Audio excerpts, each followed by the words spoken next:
A graça e a paz aos amados e às amadas. Estamos aqui diretamente do Sul, Curitiba, São José dos Pinhais. Um frio gostoso do Sul. E que Deus venha trazer uma palavra para aquecer os nossos corações. Que Deus use a nossa vida para compartilhar um pouco da tua palavra nesses dias difíceis, dias de luta que estamos vivendo. Agradeço pela oportunidade mais uma vez assim de trazer o Evangelho, a sua santa palavra, e nós vamos ler um texto, fazer uma breve oração. Vou pedir para os amados abrirem Mateus, capítulo 25, versículo 35 e 36. Mateus, capítulo 25, versículo 35 e 36. Todos aqui já estamos na palavra.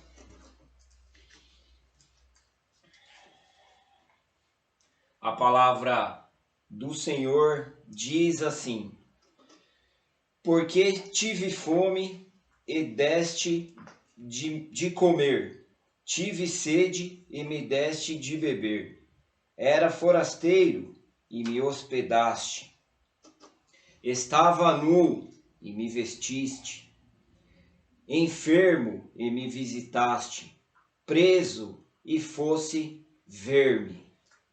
Curve sua cabeça, feche seus olhos. Maravilhoso Deus, obrigado, Senhor, por mais esse dia. Obrigado pelas tuas misericórdias se renovando a cada manhã sobre as nossas vidas, sobre a vida dos nossos irmãos. Nós te agradecemos por tudo que o Senhor tem feito e te pedimos a Cristo Jesus, envie seu Espírito Santo sobre nós, abra os nossos corações, os nossos ouvidos, o nosso entendimento. Fala conosco, Senhor, através da tua palavra, Senhor. Que esta palavra venha nos trazer conforto, que ela venha nos confrontar, que ela venha nos corrigir, Pai. Seja feita a tua vontade em nossas vidas, Senhor. Por isso nós te pedimos que haja tremor, temor e reverência de todos que estão ouvindo ou irão ouvir esta palavra, Senhor. Sim, fala conosco, Deus. É o que nós te pedimos e te agradecemos. Em nome de Jesus. Amém. Amém. Glória a Deus. O tema da palavra é: aonde vocês estavam? O tema, na verdade, é quase uma pergunta, né? Aonde vocês estavam? Tem tudo a ver com esse texto que é muito conhecido do mundo cristão, evangélico. Muitos pregam em cima desse texto de Mateus. Porque a palavra aqui é como que se Jesus estivesse nos perguntando, nos questionando: porque tive fome, tive sede, era um forasteiro, estava nu, enfermo e preso. Então, aonde nós estávamos quando Jesus se encontrava nesta situação? Em primeiro lugar, é importante nós termos o entendimento e a certeza de que Deus está no controle de todas as coisas. As coisas que estão acontecendo ou virão a acontecer, todas essas situações que nós estamos passando, com certeza está no controle do nosso Deus. Em nenhum momento ele perdeu esse controle. E é importantíssimo que nós venhamos a nos confortar com essa situação. Nós entendermos que Deus está no controle. O tempo fechado ou o tempo aberto, o próprio Deus está sobre todas as coisas.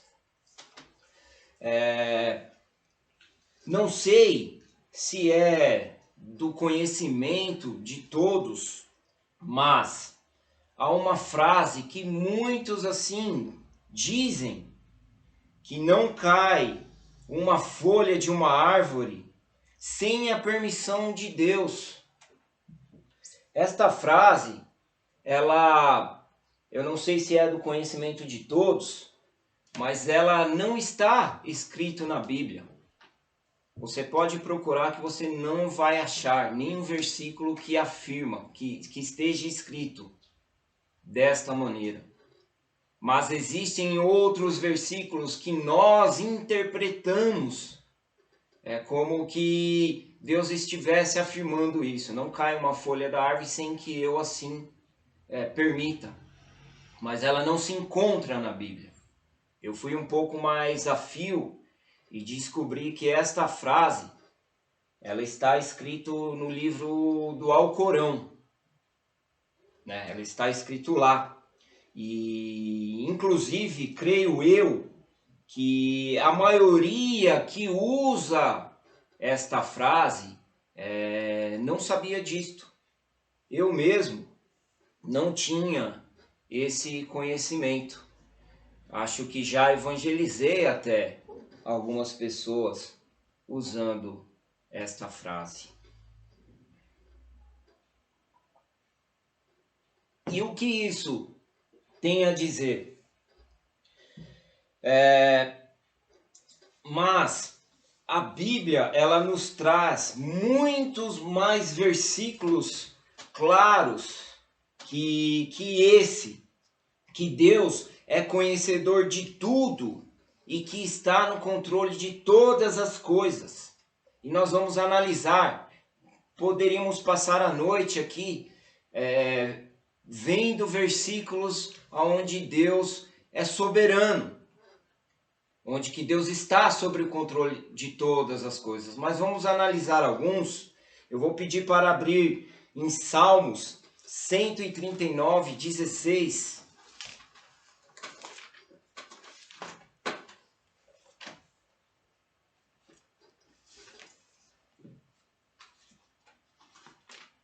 Vamos ver a soberania de Deus. Porque lá, naquele versículo, naquela interpretação, aliás, que nós temos de que a frase, que não cai uma folha da árvore sem a permissão de Deus, isso é uma interpretação nossa. Então nós vamos ver a soberania de Deus nesses textos que vamos ler. Então, Salmos 139, versículo 16, diz assim: os teus olhos me viram, a substância ainda informe, e no teu livro foram escritos todos os meus dias, cada um deles escritos e determinado, quanto nenhum deles havia ainda. Olha que maravilhoso! Os teus olhos me viam, a substância ainda informe. Ou seja, Davi estava nos falando que ele ainda estava em formação no ventre da sua mãe, mas os olhos de Deus já viam ele. Davi ainda fala que o teu livro foram escritos todos os meus dias, ou seja, Deus já sabe de todos os meus dias e de todos os seus dias que nós iremos passar sobre esta terra. Isso é a soberania de Deus. Para nós termos a convicção de que Deus está no controle de todas as coisas e sabe de todas as coisas. A sua onisciência e onipotência é maravilhosa. E cada um deles escritos determinando quando eu nem deles havia ainda. Eu nem existia e Deus já sabia de tudo. Que maravilhoso esta soberania de Deus. Vamos ver mais um texto.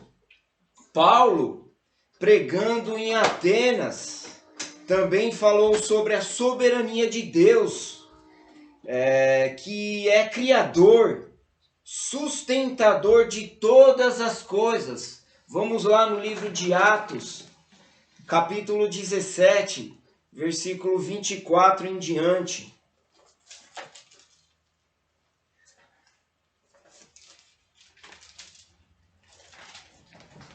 Atos 17, 24 em diante. Paulo aqui estava pregando em Atenas e com certeza encontrou homens sábios e teve que explicar da soberania de Deus para eles. E a palavra diz assim, versículo 24: o Deus que fez o mundo e tudo que nele existe, sendo ele Senhor do céu e da terra, não habita em santuários feitos por mãos de humanas, nem é servidor por mãos humanas, como se de alguma coisa precisasse, pois ele mesmo é que toda vida dá, respiração e tudo mais.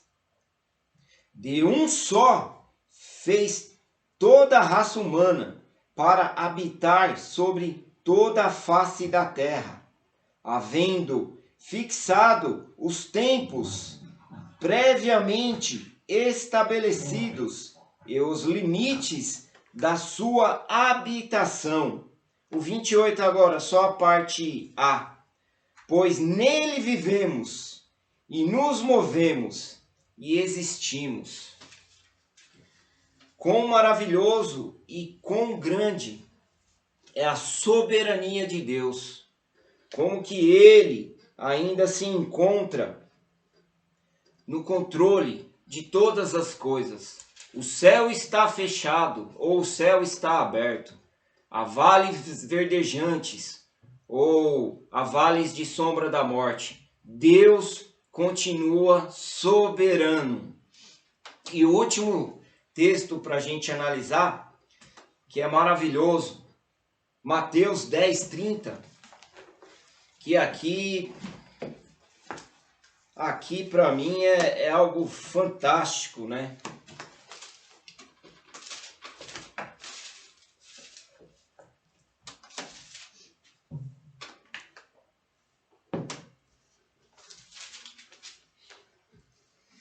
Mateus 10, 30. Olha que soberania. E quanto a vós outros, até os cabelos de toda a sua cabeça estão contados. Meu Deus do céu, você imagina saber quantos fios de cabelo tem nessa cabeleira aqui? É muita soberania. É só esse Deus maravilhoso, Criador de tudo, que sabe, que pode nos passar que Ele é Deus de todas as coisas. Então, amados, contudo, com essa pandemia, com essa epidemia, esses transtornos mundiais estão sendo conduzidos pelo nosso próprio Deus.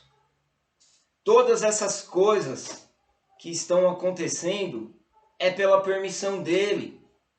Mas agora, vem a pergunta. Estamos vivendo há mais de 1 ano e 6 meses, né? Essa pandemia, vamos por aí. É um ano e 5 meses. Um ano e 5 meses.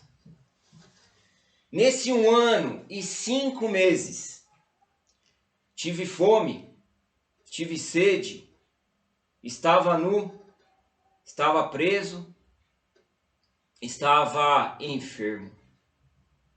Aonde vocês estavam? Nós não podemos parar. Nós não podemos nos acomodar. Fechou tudo, travou tudo, mas o ID, ele continua. Em momento algum,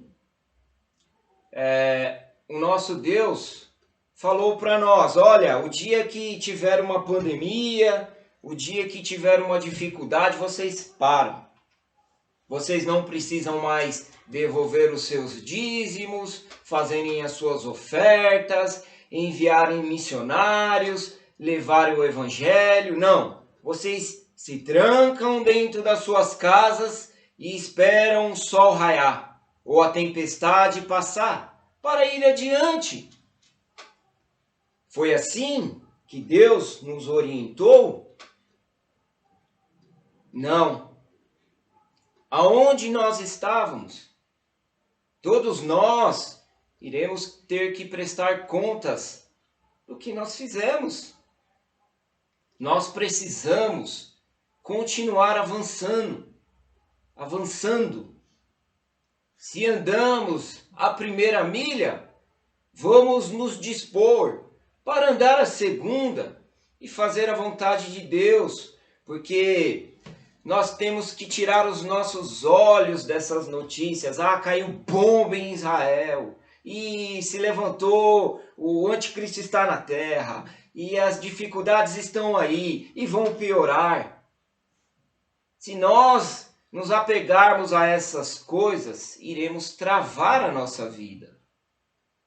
E às vezes há uma viúva, um órfão, um enfermo, necessitando ao nosso lado e nós não iremos nem prestar atenção. Porque nós sabemos que foi feita uma promessa também, que ele voltaria. Ele vai voltar.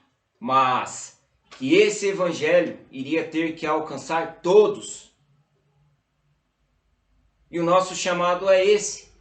Temos que prestar atenção sim, ficar atentos sim, mas nós temos que continuar, independente da situação.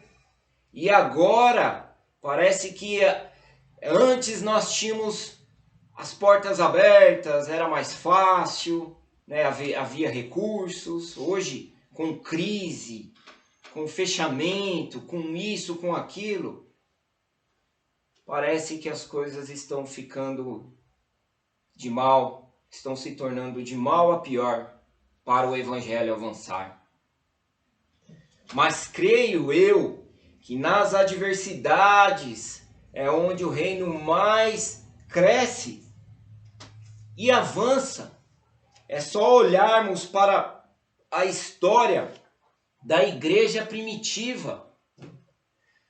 Amados, havia um império que se chamava Império Romano. Havia um ditador que se chamava Nero. E a igreja? Por haver essa tal perseguição ferrenha, se acovardou, meu Deus. Acovardou. Isso, vou botar seca. Não! Ela cresceu em proporções grandes, alcançou vidas até romanas. O cristianismo avançou naquela época. Agora, nós brasileiros somos e temos um país livre para se pregar.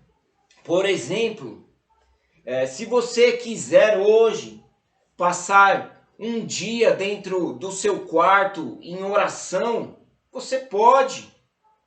Se você quiser pregar o evangelho numa praça, você pode.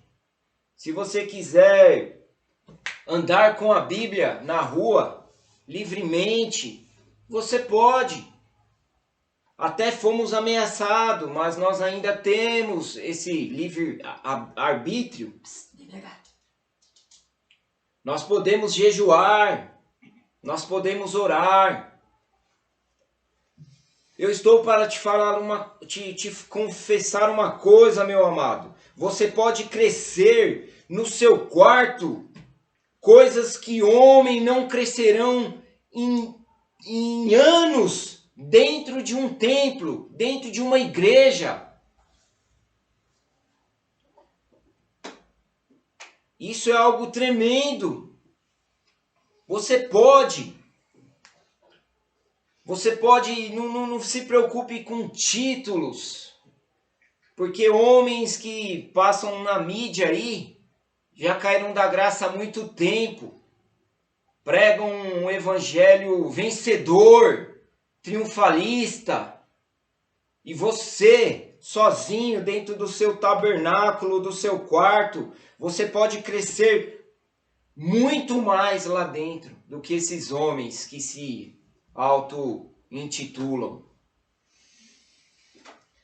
Querido, qualquer um pode ser usado por Deus. Deus não exige certificados, diplomas. Deus não exige nada disso. Meu pai, por um exemplo, que é um homem usado por Deus.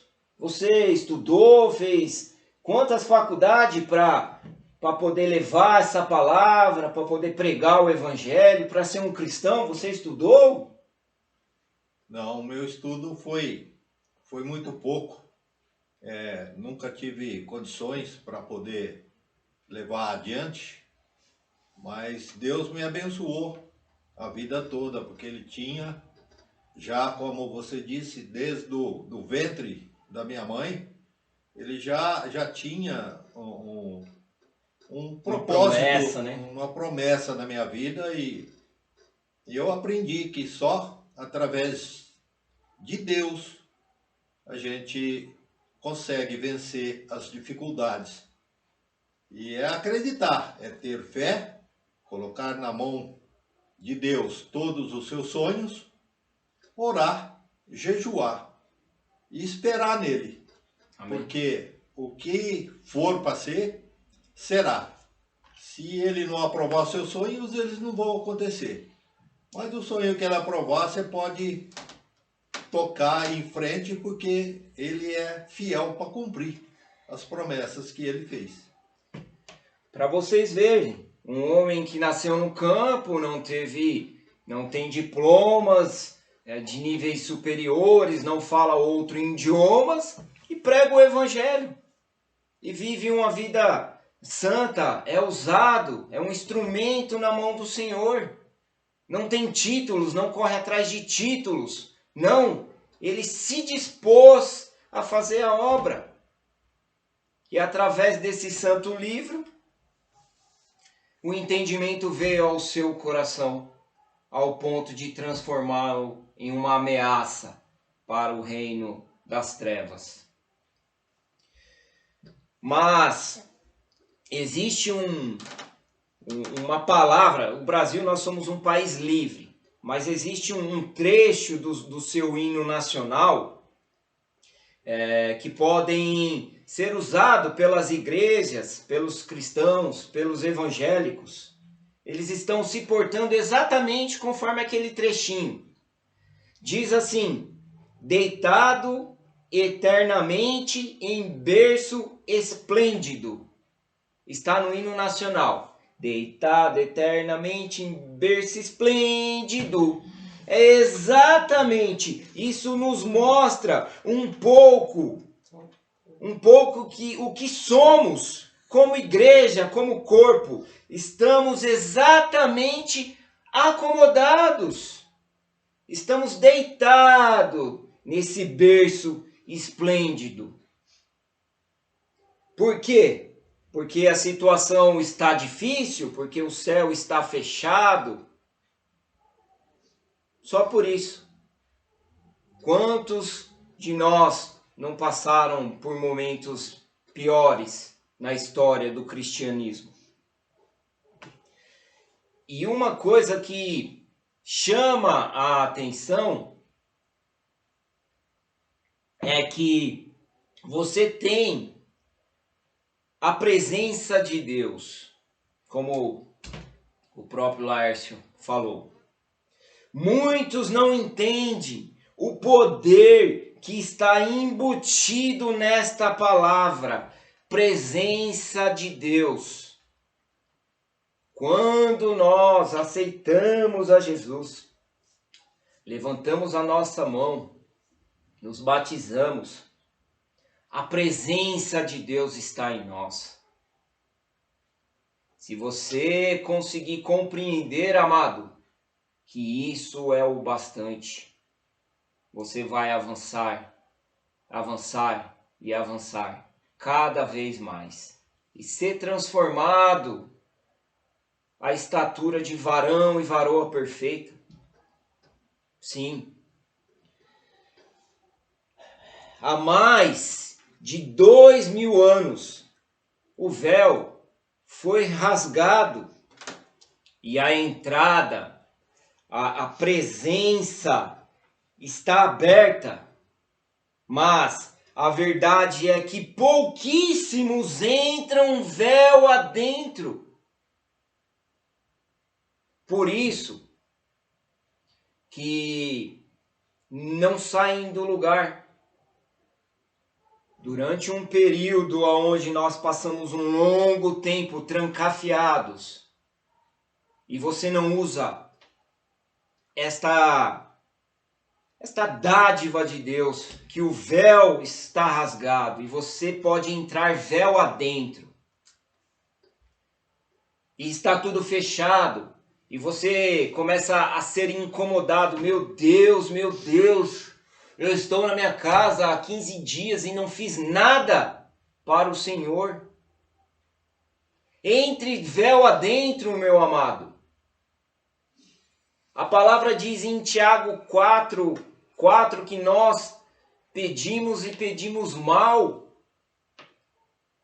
Entre véu adentro, peça, Senhor, me envie um necessitado, me envie um enfermo, me envie um que está com fome, me envie um que está cativo. Olha, meus amados, eu tenho toda a convicção e certeza do mundo que Deus anseia ouvir essas petições. E como num piscar de olhos, você terá a resposta da sua oração na porta da tua casa. Mas não, nós precisamos pedir para o nosso conforto e para a nossa necessidade, que já está mais do que suprida. Nesse período de 1 ano e meio, aonde vocês estavam, o que vocês fizeram, o que nós fizemos como corpo e igreja de Cristo. Quantas almas foram alcançadas pelo nosso testemunho, pela nossa oração. Quantas pessoas se achegaram a esse corpo maravilhoso pelas nossas vidas. Talvez estamos engessados neste processo. Por isso Deus vem tratar conosco no dia de hoje.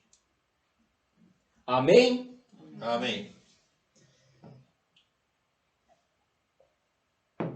Nós vamos ver uma história bíblica de um homem que sempre estava pronto. 1 Reis, capítulo 18, versículo 20.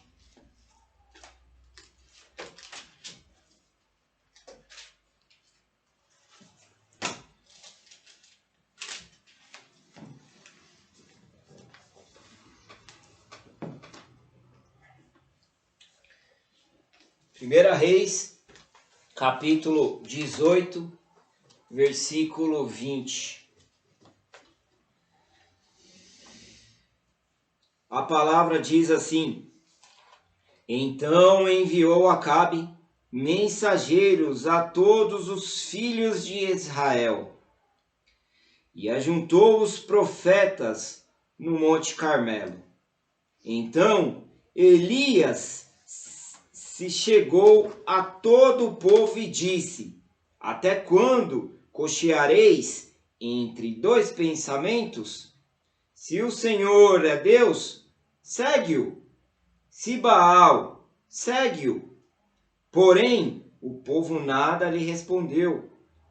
Então disse Elias ao povo: Só eu fiquei dos profetas, só eu fiquei dos profetas do Senhor.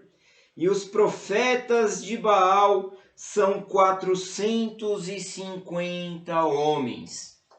Até aqui.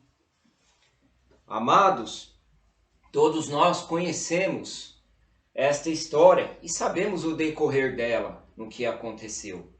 Mas o que me chama a atenção e o que eu quero compartilhar com vocês é que aonde estão os Elias? Nos dias de hoje, Elias enfrentou 450 sozinho. Lógico, fisicamente falando, porque Deus assim estava com ele. Hoje, nós não somos capazes de sair do conforto da nossa casa por causa de uma pandemia. O risco de morte era o mesmo para a época de Elias como para nossa época atual. Hoje existe uma pandemia para nós, mas para Elias existia 450 profetas de Baal que queriam matá-lo se tivessem a oportunidade. Cá entre nós, se você estivesse na sua casa, sozinho, e chegasse 450 na porta, querendo te pegar, o que você faria?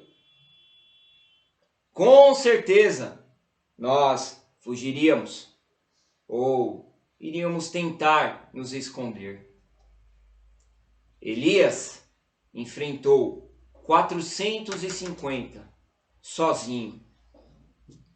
Nós precisamos de homens e mulheres valentes como Elias, como na época de Elias. Hoje, nós não lutamos contra 450 profetas de Baal, mas sim nós lutamos contra nós mesmos. A minha luta é contra mim, contra o eu que está dentro de mim. E o pior, estamos sempre sendo derrotados por nós mesmos. É triste, mas é a realidade dos dias.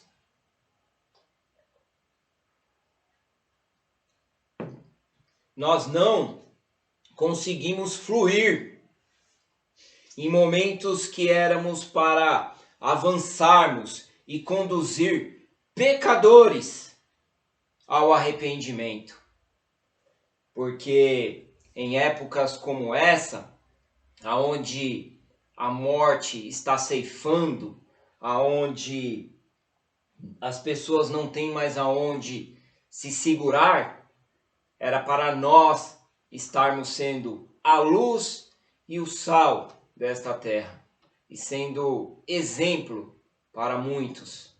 Muitos iriam querer se achegar ao nosso Deus. Mas eu li uma notícia até que me deixou muito triste,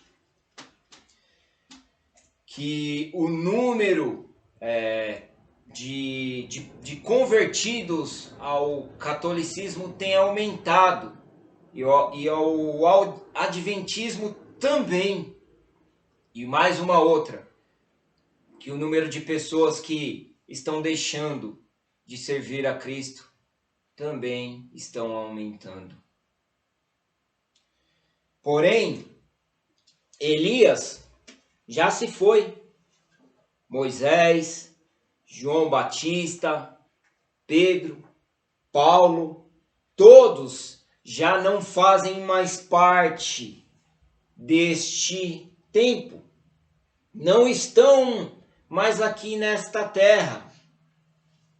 Mas, assim como nos dias de Elias, havia uma necessidade muito grande. E hoje a necessidade é tão grande quanto naquele tempo. E eu te pergunto, aonde estão homens desse tempo? Aonde estão os homens desse tempo? Aonde vocês estavam? Precisamos avançar, independente do que está lá fora, independente do que está acontecendo, se é um caos mundial, se é um caos econômico, se é um caos financeiro, se é um caos, não importa. A soberania de Deus nos importa. Nós precisamos entender, nós precisamos compreender que precisamos avançar, independente de qualquer coisa. Pois nós servimos ao Deus de Elias, ao Deus de Moisés, de Daniel, de Abraão, ao Deus que homens santos pisaram esta terra, como George Miller, Jonathan Edwards, John Wesley, tantos mártires. Eles entenderam a soberania de Deus e foram avante, sem medo do que pode vir a acontecer. Pois o que nós sabemos é que nasceremos e morreremos. Não sabemos nem o dia nem a hora, mas Deus assim sabe. Então entreguemos as nossas vidas a Ele e confiaremos até o dia que assim for da permissão dEle estarmos sobre esta terra. Amém? Amém. Homens capazes de abrirem mares, capazes de serem sustentados 40 dias sem bebida e sem comida. Onde estão Elias, capazes de massacrar 450 profetas de Baal? Deus está à procura desses. Deus está à procura de Davis para compor salmos segundo o coração de Deus, para pelejar guerras e conquistar reinos inteiros, para derrubar muralhas que o diabo levanta na vida de pessoas, para serem usados de dia e de noite, para literalmente ser a luz, não debaixo da cama, mas a luz do mundo, aonde clareia um caminho que essas pessoas perdidas assim irão com certeza querer seguir. Será que nós somos capazes de mudar o cenário do mundo, pelo menos ao nosso redor? Será que nós estamos conseguindo, por um exemplo, causar um impacto, ou seja, dentro da nossa família, ou seja, dentro do nosso contexto de amizade, ou seja, dentro do nosso contexto de trabalho? Será que nós temos causado algum impacto na vida das pessoas nesses últimos 1 ano e meio? Ou nós estamos nos escondendo dentro das nossas casas? Ou nós estamos simplesmente felizes porque temos um teto, vestes, alimentos ali e tá bom, glória a Deus. E o ID, deixa o ID. Não é para agora, não é para esse momento. Nós fomos num culto de missão e nós saímos de lá muito triste, porque se está difícil para nós, que somos cristãos, imagina para um missionário, aonde as portas estão fechadas, aonde a oferta não entra mais, e há vidas lá que dependem desse homem, que dependem que ele chegue até lá com as boas novas. Saímos tristes, sim, mas não derrotados. Nós iremos arregaçar as nossas mangas e iremos à luta, porque o nosso Deus é soberano. O véu está rasgado e nós vamos adentrar com as nossas petições e Deus vai ouvir o nosso clamor. Amém? Amém. Amém. Tive fome, tive sede, estava nu, estava enfermo, estava preso. Aonde vocês estavam? Faça uma reflexão. Como eu neste momento, creio que os irmãos perceberam, há 2 cubos mágicos aqui nas minhas mãos. E eu quero compartilhar uma reflexão que eu assim fiz. Sou uma pessoa, um homem que gosta muito de reflexão, quero compartilhar com você. Para finalizar essa mensagem, carinhosamente eu intitulei essa reflexão de Cristão do Cubo Mágico. Aqui nós temos um cubo mágico, conforme todos conhecemos. Ele tem os seus lados, várias cores, e é difícil cá entre nós, né, de acertar e deixar ele bonitinho, né? Realmente é difícil. Tem homens que têm uma facilidade assim, né, montam rapidinho, mas é difícil, não é fácil. Esse aqui que nós temos aqui é o autêntico cristão. Este aqui. Ele apanha muito. Vive sofrendo. Nada, simplesmente nada é fácil para ele. Ele tenta 1, 2, 3, 4, várias vezes ele tenta resolver, mas ele não consegue. Ele cai, apanha, engole muitos sapos, é rejeitado, é afrontado, perseguido, menosprezado, abandonado. Lutas fazem parte do nosso dia a dia. Eu não consigo hoje. Fazem parte da sua vida. Paciência, humildade, bom ânimo para tentar. Não é fácil. Eu tenho bom ânimo. Felicidade sempre, independente se eu conseguir ou não. Estou feliz e estou tentando. Esperança que o amanhã pode ser melhor. Talvez amanhã eu consiga montar esse cubo mágico. E que uma hora eu vou conseguir. Este é o cristão autêntico. Passa por tudo isso, mas não desiste até conseguir. Já esse é um outro cubo mágico. Carinhosamente, eu apelidei ele de cristão da geração mimimi.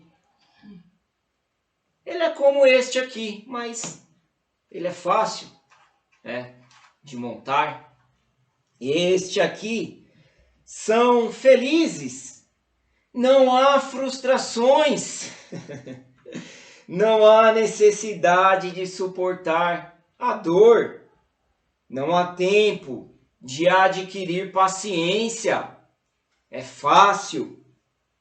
Aqui, ninguém se sente um tolo, um idiota. Todos estão sempre felizes. Qualquer um monta, qualquer um vence nesse cubo mágico. Animados, todos estão sempre animados aqui. Sempre todos ganham. Ninguém sabe o que é perder, ceder. É para esta geração de vencedores mesmo da atualidade. Esse cubo mágico é a geração do cristão metiolate que não arde. Fácil, muito fácil de servir, de seguir. Agora, vocês não precisam me dizer qual dos dois cubos mágicos você se encaixa. Você não precisa. Suas atitudes me mostrarão qual cubo mágico você está sendo. Amém? Amém. É apenas uma reflexão, meus amados. Mas nós precisamos nos levantar a cada manhã, se o tempo está aberto ou se o tempo está fechado. E precisamos entrar véu adentro. E precisamos da misericórdia. Precisamos de Elias nos dias atuais para continuar fazendo a vontade do nosso Deus soberano. Porque um dia nós iremos nos encontrar e Ele irá nos questionar. Tive fome, tive sede, estava nu, estava preso. E aonde vocês estavam? Que o Senhor Jesus nos abençoe e nos faça crescer em graça a cada dia, para que nós venhamos nesses tempos difíceis, nesses tempos de luta, continuar, independente de quais os problemas ou situações surjam diante de nós. Se são 450 homens, se é o mundo, se o que vier a se levantar contra nós, nós temos que continuar, sem tirar a mão do arado. Grande é a seara e poucos os trabalhadores. Esta é a mensagem que o Senhor nos trouxe esta noite. Eu vou fazer uma oração para nós encerrarmos. Amém? Amém. Maravilhoso Deus, obrigado, Senhor. Obrigado pelas suas sãs palavras, meu Deus. Obrigado porque o Senhor é um Deus santo, santo, santo. O Senhor é um Deus soberano. Está no controle de todas as coisas. Sabe de todas as coisas. A sua onipotência e onisciência se faz presente, Pai, em nossas vidas e nesse mundo. Que nós venhamos, através dessas palavras, Pai, fazer uma autoanálise das nossas vidas. O que nós temos feito, será que é o suficiente para te agradar, meu Deus? Será que estamos fazendo a tua vontade? Será que estamos cumprindo os nossos compromissos, Pai, que nos foi passado através desse santo livro? Meu Deus, nos molda, Pai, segundo a tua vontade. Nos corrige, Senhor. Nos faça uma geração forte, Pai. Nos faça uma geração diferente nesses dias difíceis. Nós sabemos, Pai, que há muitos que estão ficando pelo caminho, Pai. Mas não permita, Senhor, que nós venhamos a nos deixarmos levar pelas essas coisas da vida, meu Deus. Que venhamos a estar firmados, Pai, na sua palavra, no teu evangelho, nos seus estatutos, para que o teu reino avance, para que pessoas sejam alcançadas, almas sejam salvas, meu Deus. Porque breve o Senhor virá, mas o Senhor virá quando todos ouvirem sobre o teu nome, sobre o teu evangelho. Então nos capacita, Pai, nos envia, faça de nós como tochas, como Elias das vidas, Pai, que não temem a nada, que estão dispostos, Pai, a andar essa segunda milha, até que o Senhor volte para nos buscar, Senhor. Maranata, Senhor Jesus, que venhamos a ser forte para os dias difíceis, não essa geração mimimi, meu Deus, não essa geração de vencedores, mas uma geração que está acostumado, Senhor, a acordar e enfrentar os problemas, as dificuldades que virão, porque não será fácil, meu Deus. Mas naquele dia, o Senhor irá nos dar a coroa, tão desejosa coroa da vida. Nos abençoa, nos guarda, Senhor. Guarda os nossos irmãos e todos aqueles que ouvirem essa palavra um dia. Que haja um despertamento, um avivamento, para que pessoas venham a ser salvas para o teu reino, enquanto ainda a porta está aberta. Obrigado, meu Deus. Te agradecemos. Em nome do Senhor Jesus. Amém. Amém. Amém. Mais uma vez, muito obrigado pela oportunidade. Um abraço para os amados irmãos da Bahia, os irmãos de Campinas, de Pinhalzinho, de Bragança Paulista, São Bernardo do Campo e aqui do sul do país. Fiquem na paz, fiquem com Deus e até a próxima, se Deus assim permitir.